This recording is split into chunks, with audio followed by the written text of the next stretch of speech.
Thanks to a friend of mine, I finally managed to get the pictures for the Sonic Super Digest 12 that I've been missing. Let's see if I have anything to add about the story. So the story has simply lied that instead of betraying the United Federation and the Kingdom of Acorn, he was spying for both with his life on the line. He's asked what he did when over there, and he says that South Island was being mined, while stuff was being built on West Side Island for the purpose of finding the emeralds and building the Death Egg, which Sonic destroyed. And he inspired his friends to be freedom fighters, and eventually take back West Side Island for the king. That's all pointless information because you find it out in the Genesis arc anyways. It's weird that Snively, an evil adult, still thinks he's too dignified to say darn instead of damn. I've said that kind of thing about Eggman too already. Is there anything new to say here? We see that Snively was with Eggman when the King and Ixes were banished, while Snively's lying that he was somewhere else at the time. Once again, all that I can think about is that the story would have been fascinating and worthwhile if Snively was telling the truth when he said all this, and he was just a reluctant prisoner. Because that'd be a new revelation. Sure, it wouldn't be true to Snively's personality, but he's already got a beard and is working for Gun.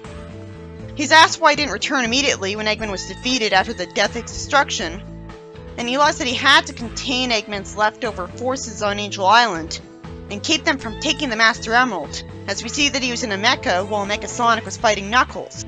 I already mentioned that in my review because I read text in the wiki, and I can't say anything new about this after seeing it. It's just lame that we aren't seeing an entire fight, and it's just Knuckles and Mecha jumping towards each other in one panel.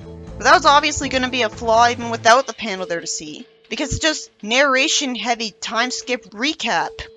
Still, I expected to see at least 3 panels of this fight. Snively says he was chased off by Knuckles, who he outright calls an ignorant savage in front of the gun commander.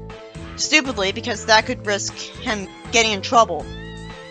He says that what was true then is true now, that Knuckles isn't a good guardian. Snively says he cobbled together some transportation and went to the nearest gun base, and he provided every detail from his time with Eggman.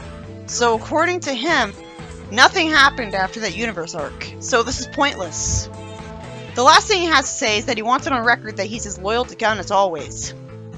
The gun commander is told that Snively told the same old story, and says that he wants to keep his friends close and enemies closer. And Snively once again reminds us that he doesn't like Sonic. Where'd he get that photo of him? I guess the internet. So, I have basically nothing new to say. I could just point out the obvious, really.